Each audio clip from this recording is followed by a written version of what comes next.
Hitler ने propaganda का इस्तेमाल क्यों किया और उनके प्रोपेगेंडा के पीछे कौन था? वैसे ही प्रोपेगेंडा में भी कुछ मुख्य तत्व होते हैं। डिक्टेटरशिप में सरकार की सत्ता एक व्यक्ति या एक ग्रुप के हाथ में होता है। लेकिन क्या आपने कभी सुना है व्हाट्सएप यूनिवर्सिटी के बारे में? सबसे पहले चलिए समझते हैं कि पॉलिटिकल प्रोपेगेंडा क्या है। ये एक ऐसा चालाक तस्वीर है जो लीडर्स, सरकार या ग्रुप्स अपने एजेंडा को प्रभावित करने के लिए इस्तेमाल करते हैं। ये हमारे विचारों, भावनाओं और व्यवहार को निर्देशित करने की कोशिश करता है। अब आइए समझते हैं इस प्रोपेगेंडा की खास रेसिपी को। जैसे एक स्वादिष्ट खाना बनाने के लिए कई महत्वपूर्ण तत्व होते हैं, वैसे ही प्रोपेगेंडा में भी कुछ मुख्य तत्व होते हैं। Emotion, simplicity, repetition, selective truth और सिंबल्स, यह सब मिलकर बनाता है एक पावरफुल प्रोपेगेंडा।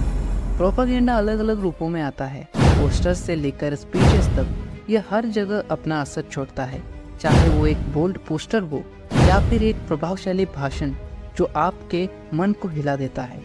प्रोपेगेंडा का निशाना कौन होते हैं और इसका असर क्या होता है, ये जानकर आप हैरान हो जाओगे। प्रोपेगेंडा का निशाना होता है मासेस, इंडिविजुअल्स, एनिमीज, और इसका असर ये लोगों के विचारों को बदल देता है, उनके व्यवहार को प्रभावित करता है। तो दोस्तों, पॉलिटिकल प्रोपेगेंडा एक शक्तिशाली टूल है। हिटलर ने प्रोपेगेंडा का इस्तेमाल क्यों किया और उनके प्रोपेगेंडा के पीछे कौन था? आइए जानते हैं हिटलर के प्रोपेगेंडा का असली मकसद क्या था। हिटलर ने अपनी राजधानी बनाने के लिए प्रोपेगेंडा का इस्तेमाल किया। उन्होंने जनता की राय को मैनिपुलेट करने के लिए, विचारों और नीतियों के लिए समर्थन प्राप्त करने की कोशिश की। उनका लक्ष्य था एकत्रित जर्मन पहचान को बनाने का और लोगों को उनके देश के लिए एकजुट करने का। लेकिन इस प्रोपेगेंडा के पीछे कौन था? ये कहानी बिना जोसेफ गोएब्बल्स के पूरे नहीं होती। गोएब्बल्स नाजी प्रोपेगेंडा मशीन के मास्टरमाइंड थे। उन्होंने अलग अलग मीडिया का इस्तेमाल किया अपने मैसेज को फैलाने और जनता की राय को बदलने के लिए। हिटलर के प्रोपेगेंडा मशीन ने किस किस तरह के टेक्निक्स का इस्तेमाल किया? नाजी प्रोपेगेंडा अलग अलग रूपों में थी।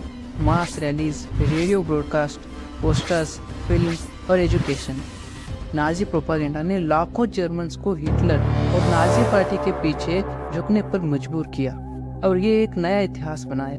तो दोस्तों, हिटलर का प्रोपेगेंडा एक अंधेरा सा युग था जो हमें ये सिखाता है कि प्रोपेगेंडा की शक्ति को समझना ज़रूरी है।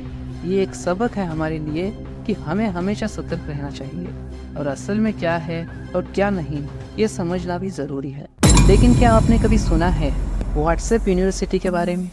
आइए इसके बारे में जानते हैं। व्हाट्सएप यूनिवर्सिटी वो जगह है जहाँ मिस इन्फॉर्मेशन, रूमर्स और कॉन्स्पिरेसी थ्योरीज तेजी से फैलती। लेकिन क्या आप जानते हैं कुछ ऐसे मैसेजेस भी है जो व्हाट्सएप यूनिवर्सिटी के जरिए फैलाए जाते हैं। False health claims, political rumours और कॉन्स्पिरेसी थ्योरीज, ये सब इसका हिस्सा है। व्हाट्सएप यूनिवर्सिटी का असर और चुनौतियाँ क्या है? मिस इन्फॉर्मेशन, पोलराइजेशन और मिस इन्फॉर्मेशन के चैलेंजेस, ये सब हमारे सामने है। तो दोस्तों, पॉलिटिकल प्रोपेगेंडा और व्हाट्सएप यूनिवर्सिटी दोनों ही हमारे समझ और व्यवहार को प्रभावित करने की शक्तिशाली उपकरण है। लेकिन हमें सतर्क रहना चाहिए और ये समझना जरूरी है कि असल में क्या है और क्या नहीं। अब आइए समझते हैं कि डेमोक्रेसी और डिक्टेटरशिप क्या होते हैं। डेमोक्रेसी एक प्रकार का शासन है जहां जनता को सरकार चुनने का अधिकार होता है, जबकि डिक्टेटरशिप में एक व्यक्ति का या एक ग्रुप के हाथ में पूरी सत्ता होती है। डेमोक्रेसी और डिक्टेटरशिप के क्या मुख्य अंतर होते हैं? डेमोक्रेसी में सरकार जनता की सुनवाई करता है, जबकि डिक्टेटरशिप में सरकार अपने ही मनमानी के अनुसार चलती है। अब आइए देखते हैं कुछ उदाहरण। कंट्रीज लाइक इंडिया, यूएसए और जापान डेमोक्रेसी की मिसाल है, जबकि countries like north Korea, China और क्यूबा डिक्टेटरशिप की मिसाल। डेमोक्रेसी के क्या क्या फ़ायदे और नुकसान होते हैं? डेमोक्रेसी के फ़ायदों में शामिल है जनता की पार्टिसिपेशन, इंसाफ और विभिन्न विचारधाराओं का सम्मान।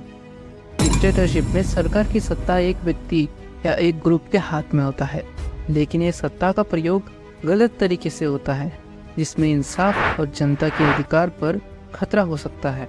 डेमोक्रेसी में जनता की आवाज़ होती है, जबकि डिक्टेटरशिप में एक व्यक्ति या ग्रुप की मर्जी होती है। तो दोस्तों, वोट दीजिए, डेमोक्रेसी को बचाइए और डिक्टेटरशिप आने से रोकिए।